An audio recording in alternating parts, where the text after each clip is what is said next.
நல்ல விதை அப்படிங்கிற அந்த தலைப்பை நான் எடுத்துக்கொண்டதற்கு காரணம், கர்த்தர் இந்த பூமியிலே வாழ்ந்த நாட்களில், நம்முடைய இரட்சகராக இயேசு கிறிஸ்து இந்த பூமியிலே வாழ்ந்த நாட்களில் அவர் பிரசங்கித்ததான அந்த பிரசங்கங்களை அடிப்படையாக வைத்து நான் உங்களோடு கூட தியானிக்கிறபடியினால் அதை நல்ல விதை என்கிற தலைப்பின் கீழ் உங்களோடு கூட பேசி கொண்டிருக்கிறேன். கர்த்தர் நமக்கு இந்த வார்த்தையெல்லாம் உணர்ந்து கொள்ளக்கூடிய நல்ல இருதயத்தை தருவாராக. இன்றைக்கு மத்தேயு சுவிசேஷம் 20ஆம் அதிகாரம் 26, 27 வசனங்களை வாசிக்க போகிறேன், தியானிக்க போகிறேன். கொஞ்சம் கவனிங்க, கவனமாக கேளுங்க. இந்த வார்த்தைகள் நிச்சயமாக உங்களுக்கு ஆசீர்வாதத்தை கொண்டு வரும். உங்களுக்குள்ளே அப்படி இருக்கலாகாது.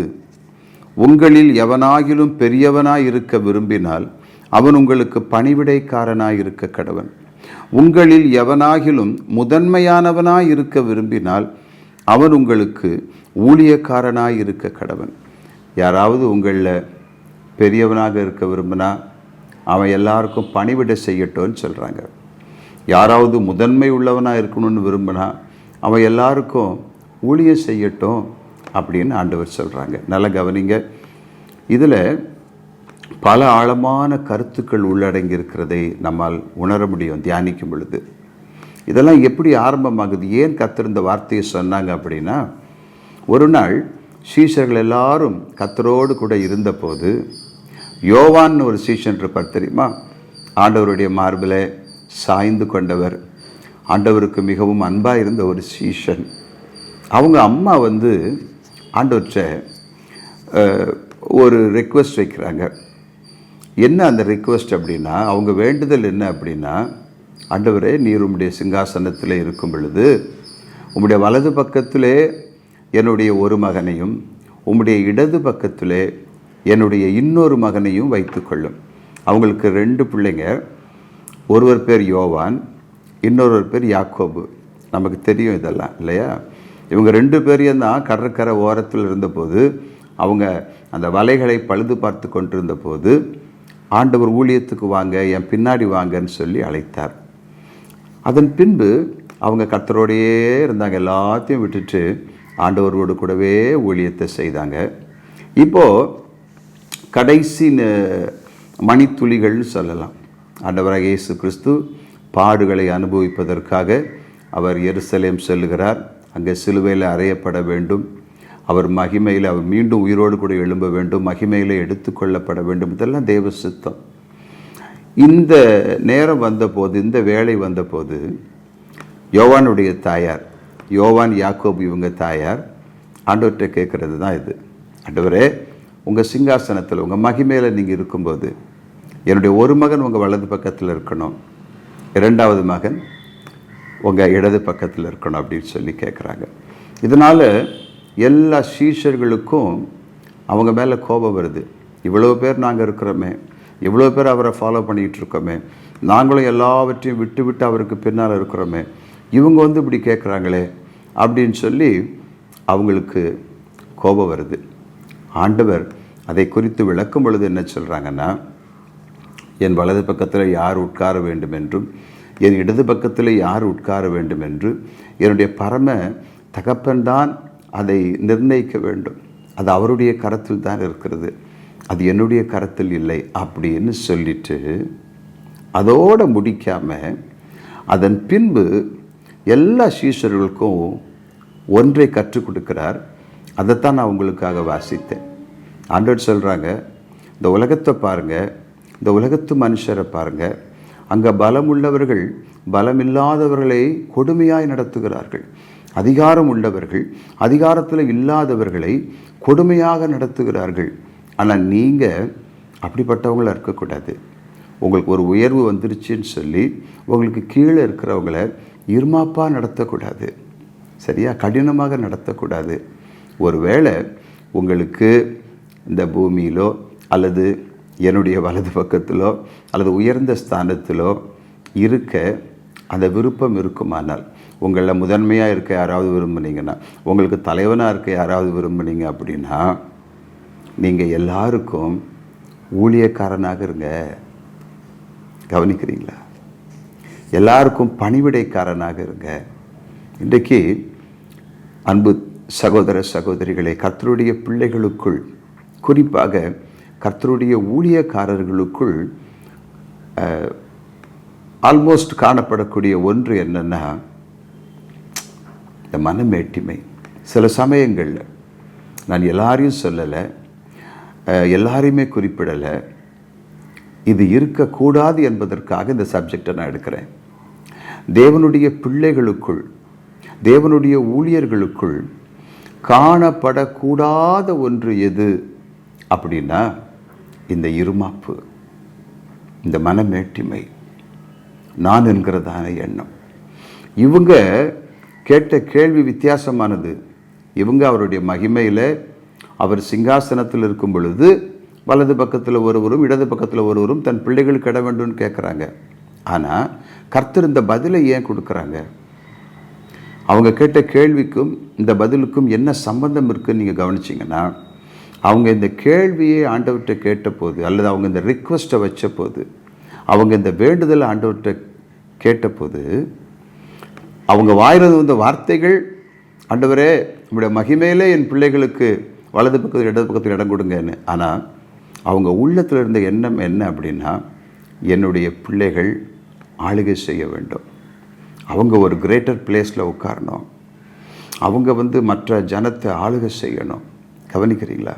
அப்போ அந்த இருதயத்தின் எண்ணத்தை அறிந்து தான் பவுல் நல்லா கவனிச்சுட்டு வாங்க, இது உங்களுக்கு பிரயோஜனமான ஒரு தியானமாக இருக்கும். பவுல் அடிகள் கூட என்ன சொல்கிறாருன்னா, நீங்கள் கிறிஸ்துவன் வலது பக்கத்தில் உள்ள மேலானவைகளை நாடுங்கள்னு சொல்கிறாரு. சரியா? நீங்கள் எதை விரும்பணும்? அவருடைய வலது பக்கத்தில் இருக்கிற மேலானதை நாடுங்க, அங்கே அவரோட கூட இருக்கணும்னு விரும்புங்க அப்படிங்கிறாரு. அந்த கான்டெக்ஸ்ட்டு, அதன் அடிப்படை டோட்டலாக டிஃப்ரெண்ட். அது ஆண்டவருடைய மகிமையை குறிக்குது. கர்த்தருடைய பிள்ளைகளே, நீங்கள் கர்த்தருடைய வலது பக்கத்தில் இருக்கிற மேலானவைகளை விரும்புங்க, நாடுங்க, அது மகிமை உள்ளது அப்படிங்கிறாரு. அவர் சொன்னபோது அங்கே இருமாப்பு இல்லை, அங்கே மற்ற ஜனங்களை இருமாப்பாய் ஆளக்கூடியதை, அந்த ஆளுகையை பற்றி அவர் பேசலை. தேவனுடைய சமூகத்தில் எப்பொழுதும் மகிமை இருக்கு. ஸோ அவரோடு கூட எப்பொழுதும் இருக்க வேண்டும் என்று விரும்புங்கள் அப்படிங்கிற கான்டெக்ஸ்டில் பவுல் சொல்கிறாரு. ஆனால் இங்கே யோவான் யாக்கோபுடைய தாயார் கேட்ட பொழுது, அவங்க இருதயத்தின் நினைவுகளை தேவன் அறிந்து என்ன சொல்கிறாங்க, நீங்கள் இருமாப்பா ஆளணும்னு நினைக்காதீங்க, உங்களுக்கு கீழே இருக்கிறவங்கள நீங்கள் இருமாப்பாக ஒரு பெருமையோடு கூட ஒரு பெரிய கமாண்டர் மாதிரி ஆளணும்னு நினைக்காதீங்க. கவனிக்கிறீங்களா? ரொம்ப ரொம்ப முக்கியமான ஒரு காரியத்தை பற்றி நான் பேசிகிட்டு இருக்கிறேன். ஆண்டவராக இயேசு கிறிஸ்து எப்படி சீஷர்களுக்கு கற்றுக் கொடுக்குறாங்க பாருங்க. நீங்கள் ஒருவேளை உயர்த்தப்படும் பொழுது நீங்கள் எல்லாரையும் உங்கள் இஷ்டப்படி ஆளணும்னு நினைக்காதீங்க. இருமாப்பா, நான் தான் எல்லாம், நான் சொல்கிறது தான் சட்டம், நான் வச்சது தான் சட்டம். கவனிக்கிறீங்களா? இது ரொம்ப முக்கியம். இன்றைக்கு தேவனுடைய ஊழியர்கள் குறிப்பாக இந்த காரியத்தை குறித்து அதிகமாக தியானிக்கணும், அதிக எச்சரிப்போடு கூட நடக்கணும். பேதுரு தான் சொல்கிறார், கர்த்தர் உங்களுக்கு கொடுத்துருக்கிறதான மந்தையை நீங்கள் இருமாப்பாய் ஆளுகை செய்யாதீங்க. சில சமயங்களில் சில ஊழியக்காரர்கள் சபையை நடத்துகிற விதத்தை பார்க்கும் பொழுது, அது அவங்க சொந்த வீட்டாரை நடத்துவது போல, என்னவோ வேலைக்கு ஆட்களை வைத்து கூட நடத்துவதை போல நடத்துகிறதை பார்க்க முடியுது. இல்லவே இல்லை. கர்த்தருடைய ஊழியக்காரர்கள் மந்தையை மேய்க்கும்போது நாம் அவர்களுக்கு அதிகாரிகள் அல்ல, அவர்களுக்கு சகாயராக இருக்கிறோம். அவங்க விசுவாசத்துக்கு நம்ம சகாயராக இருக்கிறோன்றதை மறந்துடக்கூடாது. கவனிக்கிறீங்களா? கர்த்தர் ஒருவேளை உங்களை ஆசீர்வதித்து உங்களுக்கு ஒரு பெரிய காங்கிரிகேஷனை கொடுத்துருக்கலாம், அல்லது உங்களுக்கு ஒரு சிறு காங்கிரிகேஷனை கொடுத்துருக்கலாம், ஒரு சின்ன சபையை கூட நீங்கள் நடத்திக்கிட்டு இருக்கலாம். அது இம்மெட்டீரியல். சரியா? அது பெருசாக நம்ம யோசிக்க வேண்டியதில்லை. கொஞ்சத்தில் உண்மையாக இருந்தால் கர்த்தர் அதிகத்தின் மேல் அதிகாரியாக வைக்கிறார். ஆனால் விஷயம் என்ன அப்படின்னா, கொஞ்சம் இருந்தாலும் அதிகம் இருந்தாலும் அந்த சபையானது தேவனுடைய சுய இரத்தத்தினால் சம்பாதிக்கப்பட்டது. நம்முடைய இரத்தத்தை சிந்தி சம்பாதிக்கலை. நம்முடைய இரட்சகராக இயேசு கிறிஸ்து தம்முடைய பரிசுத்தமுள்ள இரத்தத்தை சிந்தி சம்பாதித்தது. ஸோ அவர் தான் பிரதான மெய்ப்பன், நாம் மெய்ப்பர்கள். அவர் பிரதான மெய்ப்பன். சரியா? அவருடைய மந்தை அது, நம்முடைய மந்தை அல்ல. அது தேவனுடைய மந்தை. அப்போ தேவனுடைய மந்தையை இருமாப்பாய் ஆளக்கூடாது. ஒரு ராஜா ஆள்றதை போல ஆளக்கூடாது. ஒரு தலைவன் ஆள்வதை போல ஆளக்கூடாது. இந்த தலைவன் என்கிற வார்த்தை என்ன கர்த்தருடைய ஊழியர்களுக்கும் கர்த்தருடைய பிள்ளைகளுக்கும் ஏற்றுக்கொள்ளக்கூடிய வார்த்தையே கிடையாது. நோ, நம்ம வேலைக்காரர்கள், நம்ம வேலைக்காரிகள். கர்த்தர் நம்மை வேலைக்காரராக தான் அந்த உலகத்தில் வச்சுருக்கிறாங்க. கவனிக்கிறீங்களா? ஏன்னா இன்றைக்கு சில சமயத்தில் சபை போகிற அந்த போக்கை பார்க்கும்போது ரொம்ப வேதனையாக இருக்குது. அடிமைகளைப் போல சில சமயங்களில் விசுவாசிகள் நடத்தப்படுறாங்க. விசுவாசிகள் தேவனுடைய பொக்கிஷம். பவுல் சொல்கிறார், அவங்க தேவனுடைய பண்ணை, அவங்க தேவனுடைய மாளிகை. ஒரு ஊழியக்காரர் தேவனுக்கு உடன் வேலை செய்கிறவர். He is a co worker of God. He is a co worker of God. தேவனுடைய உடன் வேலையாட்கள். நான் ஊழியக்காரங்களோட பேசிகிட்டு இருக்கேன். அப்போது தேவனுடைய பண்ணை, தேவனுடைய மாளிகையை நம்ம எவ்வளவு கண்ணும் கருத்துமாக பார்க்கணும். அவங்களுக்காக ஜெபிக்கணும், அவளை நடத்தணும், அவங்களுக்கு தேவனுடைய வார்த்தைகளை பகுத்து போதிக்கணும். இன்றைக்கு சில சமயங்களில் சில காரியங்கள் பார்க்கும்போது துக்கமாக இருக்குது. வெறும் காணிக்கைகள் மேலே கண்களை வைத்து, தசம பாகத்தின் மேலே கண்களை வைத்து, நீங்கள் காணிக்கை கொடுக்கலன்னா கர்த்தர் உங்களை கொன்று போட்டுருவார், நீங்கள் தசம பாகம் கொடுக்கலன்னா கர்த்தர் உங்களை அடிச்சிருவார் அப்படின்னு சொல்லி ஒரு பயமுறுத்தி ஒரு ஒரு ஒரு ஃபியர்ஃபுல் ஸ்டேட்லேயே அவங்க மனதை வைத்து இயேசு கிறிஸ்து விடுதலையாக்கின அவர்களை நாம் மீண்டும் அடிமைகளாக ஆக்க துடிப்பது தான் பாவம். கவனிக்கிறீங்களா? அதுதான் ரொம்ப ரொம்ப முக்கியம். அடிமைகளாக நடத்தக்கூடாது. அவர்கள் நம்முடைய மந்தை அல்ல, அவர்கள் கர்த்தருடைய மந்தை. கர்த்தர் தம் சுய ரத்தத்தினால் சம்பாதித்து கொண்டது.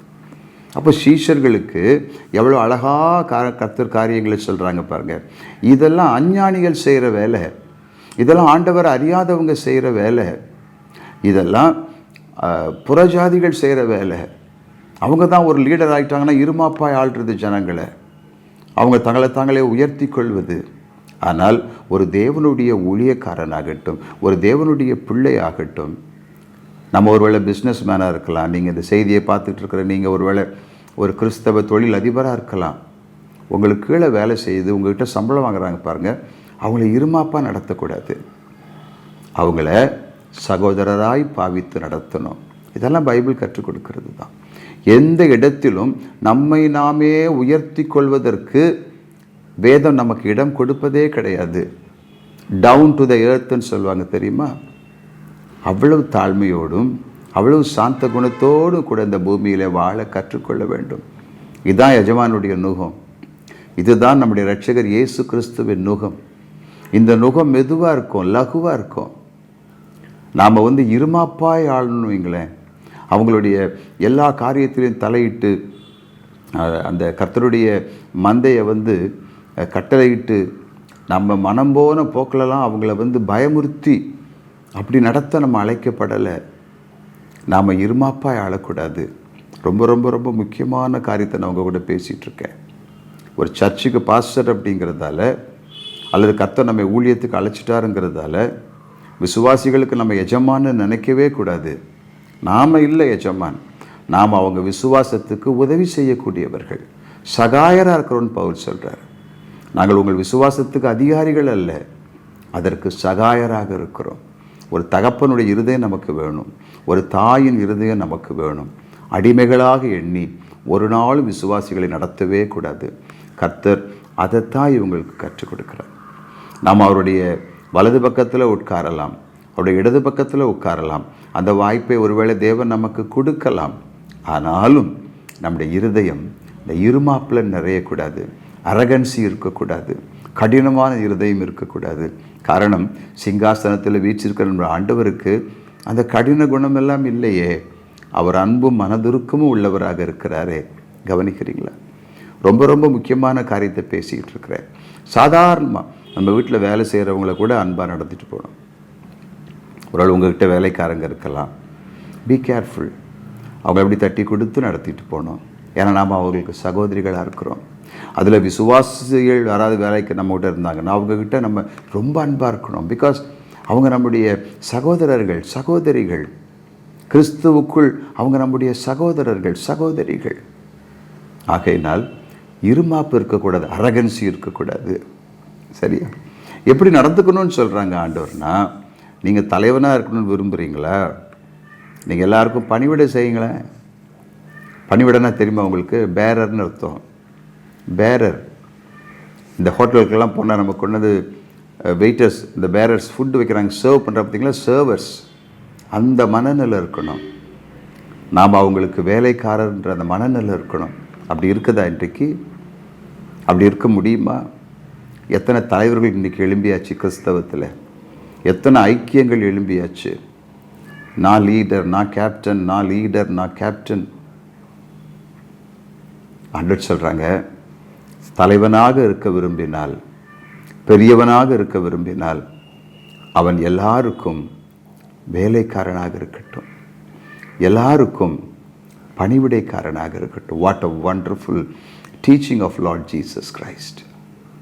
அந்த இருதயம் நமக்கு வேணும். எந்த இருதயம்? இருமாப்பில்லாத இருதயம். ஆண்டவர் சொன்னாங்க இல்லையா, நான் சாந்தமும் மனத்தாழ்மையுமாக இருக்கிறேன். இதுதான் பரிசுத்தவான்களுடைய இருதயம். பேதுருவை வணங்கும்படிக்கு கொர்நேலியு ஓடிப்போய் அவருடைய கால்களில் விழுந்தபோது பேதுரு அவருடைய கையை பிடிச்சி சொல்கிறார், எப்பா நானும் உன்னை போல சாதாரணமான மனுஷன்தான்ப்பா. பவுலுக்கும் பர்னபாவுக்கும் பூஜை செய்யும்படிக்கு அந்த லீஸ்திராங்கிற ஒரு ஊரில் இந்த பூசாரிங்கெல்லாம் வந்தபோது பவுலும் பர்னபாவும் அவங்க சட்டையெல்லாம் கிழிச்சுக்கிட்டு, நாங்களும் உங்களை போல மனுஷருங்க, நீங்கள் மெய்யான தேவனை தொழுது கொள்ளுங்கன்னு சொல்கிறாங்க. என்ன நல்ல இருதயம் பார்த்தீங்களா? So don't exalt your self. உங்களை நீங்களே உயர்த்தி கொள்ளாதிருங்கள். நான் என்னையே உயர்த்தி கொள்வேனானால் நான் தேவனுக்கு பிரியமில்லாதவனாகி விடுவேன். ஆண்டவராக இயேசு கிறிஸ்துவை குறித்து பைபிளில் எபிரேயராக்கியோன் ரொம்ப அழகாக எழுதியிருக்கிறாரு. அவர் தம்மை தாமே உயர்த்தி கொள்ளவில்லை. இயேசு கிறிஸ்து தம்மை தாமே உயர்த்தி கொள்ளவில்லை. அவரை அழைத்த பிதாவே அவரை உயர்த்தினார், அவரை மகிமைப்படுத்தினார். Glory be to God. ஆண்டவர் இந்த பூமியில் வாழ்ந்தபோது எப்படி இருந்தாங்க? அவங்க என்ன சொல்கிறாங்க? நான் உங்கள் நடுவில் பணிவிடைக்காரனை போல் இருக்கிறேன். I am also a servant. நான் ஆண்டவர் தான், நான் உலக ரட்சகர் தான், சகலமும் என் மூலமாக தான் உண்டாச்சு. எல்லாம் உண்மைதான். ஆனால் நான் எப்படி இருக்கிறவங்க மத்தியில் ஒரு வேலைக்காரனை போல இருக்கிறேன், ஒரு பணிவிடைக்காரனை போல இருக்கிறேன். Wonderful Jesus, wonderful Jesus. ஆகையினால் கர்த்தருடைய பிள்ளைகளே, கர்த்தருடைய ஊழியக்காரரே, நம்ம ஒரு நாள் இருமாப்படைந்து விடக்கூடாது. அநேக நேரம் அந்த எண்ணம் வருது. அப்போ அதெல்லாம் நம்ம தள்ளிட்டு சிலுவை சுமந்து கொண்டு கர்த்தருக்கு பின்னால் போகணும். கர்த்தர் எப்படி போனாரோ அப்படியே நாமும் போக வேண்டும். மாறாக நான் யார் தெரியுமா, நான் ஒரு ஊழியக்காரன் தெரியுமா, ஏன்னா நீங்கள் எப்படி நடத்தணும் தெரியுமா அப்படின்னு நம்ம இருமாப்பா போய் விசுவாசிகள்கிட்ட பேசிட்டோம் அப்படின்னா அது தேவனுடைய பார்வையில் அருவருப்பாகி விடுகிறது. சரியா? இப்படித்தான் ஏலியினுடைய பிள்ளைகள் ஓப்னி, பினேகாஸ் இருமாப்பா இருந்தாங்க. நிறைய பாவங்களை தேவ சமூகத்தில் செய்தாங்க. கடைசியாக கர்த்தருடைய சாபம் அந்த ஊழியர்கள் மேலே வந்துச்சு. அவங்க தேவ ஊழியர்கள் தானே, அவங்க ஆசாரியர் தானே, அவங்க மேலேயே தேவனுடைய சாபம் வந்துச்சுன்னு சொல்லி பைபிள் அழகாக போட்டிருக்கு. ஆகையினால் என் அன்பு நண்பர்களே, நம்முடைய இருதயம் எப்போதும் தாழ்மை உள்ளதாக இருக்கட்டும். Down to the earth, down to the earth. நாம் இந்த பூமியில் தான் இருக்கிறோம். இந்த பூமியில் இருக்கும் வரைக்கும் பயத்தோடும் தாழ்மையோடும் மிகுந்த சாந்தத்தோடும் பவுல் சொல்கிறாரு, நான் எப்படி உங்கள் மத்தியில் ஊழியம் செஞ்சேன் தெரியுமா? அப்போஸ்தலர் 20ஆம் அதிகாரத்தை படித்து பாருங்கள். வெகு மனத்தாழ்மையோடும் மிகுந்த கண்ணீரோடும். Glory be to God. ஒரு ஊழியக்காரர் அப்படித்தான் இருக்கணும். A minister of God should be like that in all the ways. அவருடைய எல்லா வழிகளிலும் தேவனுக்கு பயந்து ஜனங்களுக்கு முன்பு தன்னை தாழ்த்தி என்ன அந்த சாந்த குணத்தோடு கூட வாழும் பொழுது நிச்சயமாகவே நாம் ஆண்டவருக்கு சாட்சிகளாக இந்த உலகத்தில் வாழ முடியும். வசனத்துக்காக நம்ம வைராக்கியமாக இருக்கணும். அதில் எந்த குறையும் இருக்கக்கூடாது. நம்ம தாழ்மைன்றதுனால ஜனங்கள் விரும்புறதெல்லாம் போதிக்க முடியாது, போதிக்கக்கூடாது. கடிந்து கொண்டு கண்டனம் பண்ணி புத்தி சொல்லணும். அதில் நம்ம எந்த இடத்துலையும் விட்டுவிடக்கூடாது. தேவனுக்கு என்று காண்பிக்கிற வைராக்கியத்தை விட்டுவிடக்கூடாது. வசனத்துக்காக காண்பிக்கிற வைராக்கியத்தை விட்டுறக்கூடாது. இதெல்லாம் நமக்கு அவசியம்தான். ஆனால் நாம் இருமாப்பாக ஜனங்களை நடத்தக்கூடாது. மாறாக மிகுந்த மனத்தாழ்மையோடு கூட அவங்கள நடத்தும் பொழுது நாம் உத்தமம் உள்ள ஊழியர்கள் என்று தேவ சமூகத்திலே சாட்சி பெறுகிறோம். கவனிக்கிறீங்களா? இந்த செய்தி உங்களுக்கு புரிஞ்சுதா? நான் மீண்டும் மீண்டும் அந்த இருமாப்புங்கிற வார்த்தையை பயன்படுத்திக்கிட்டே இருக்கிறதுக்கு என்ன காரணம் தெரியுமா? அது நம்மை தேவனை விட்டு பிரித்துறோம், தேவ சமூகத்தை விட்டு பிரிச்சிடும். அந்த இருமாப்பு வந்துடக்கூடாது. விசுவாசிகளை பார்க்கும் பொழுது, மந்தையை பார்க்கும் பொழுது, இவர்கள் கர்த்தருடைய இரத்தத்தால் மீட்கப்பட்டவர்களுடைய எண்ணம் தான் நமக்கு இருக்கணும். அவங்கள விட்டுறக்கூடாது. அவங்களுக்கு கர்த்தருடைய வார்த்தைகளை, அவங்களுக்கு பிரயோஜன வார்த்தைகளை ஒன்றையுமே மறைக்காமல் பிரசங்கம் பண்ணணும். ஸோ இதெல்லாம் நமக்கு தேவன் நம்மேல் விழுந்த கடமையாக இருக்குது. இப்படி நம்ம ஊழியத்தை கட்டும்போது பாருங்கள், அந்த ஊழியம் பொன்னினாலும் வெள்ளியினாலும் விலை உயர்ந்த கற்களாலும் கட்டப்படுகிற ஊழியமாக மாறுகிறது. பார்த்தீங்களா? ஆகையினால் என் அன்பு நண்பர்களே, அன்பு சகோதர சகோதரிகளே, விசுவாசிகளே, ஊழியக்காரரே, நாம் இந்த பூமியில் வாழும் நாட்கள் எல்லாம் ஒன்றை மறந்துடக்கூடாது. நம்ம முதல்வனாக இருக்க விரும்பினா, நாம் தலைவனாக இருக்க விரும்பினா, நாம் பெரியவனாக இருக்க விரும்பினா, எல்லாருக்கும் வேலைக்காரராக இருப்போம். எல்லாருடைய பாதங்களையும் கழுவுவதற்கு ஆயத்தமாக இருப்போம். இரட்சகர் இயேசு சீஷருடைய பாதங்களை கழுவி நமக்கு அதை ஒரு முன்மாதிரியாக வைத்து போயிருக்கிறார். சரியா? ஜெபிக்கலாமா? பரிசுத்தமுள்ள எங்கள் பரலோக தகப்பனே, இந்த இனிய தியானத்துக்காக நாங்கள் உமக்கு நன்றி சொல்கிறோம். நாங்கள் எங்களை உயர்த்தாதபடிக்கு, இருமாப்பாய் நடந்து கொள்ளாதபடிக்கு நீர் எங்களுக்கு கற்றுக் கொடுத்திருக்கிறீர். இந்த வார்த்தைகள் எங்களோடு பேசியதற்காய் நன்றி. நாங்கள் இனி தொடர்ந்து உமக்கு பயந்து நடக்க கிருபை செய்தருளும். விசுவாசிகளை, எங்கள் அன்பு உடன் சகோதரரை நாங்கள் நேசித்து எங்கள் ஜீவனையும் அவர்களுக்கு கொடுக்கக்கூடிய அளவுக்கு அன்பு வைத்து ஊழியம் செய்ய கிருபை தாரும். எல்லா துதியும் கனமும் மகிமையும் நாங்கள் உங்களுக்கு ஏறெடுக்கிறோம். எங்கள் இரட்சகர் இயேசு கிறிஸ்துவின் நாமத்தில் ஜெபிக்கிறோம் எங்கள் நல்ல பிதாவே. ஆமேன், ஆமேன். So God bless you.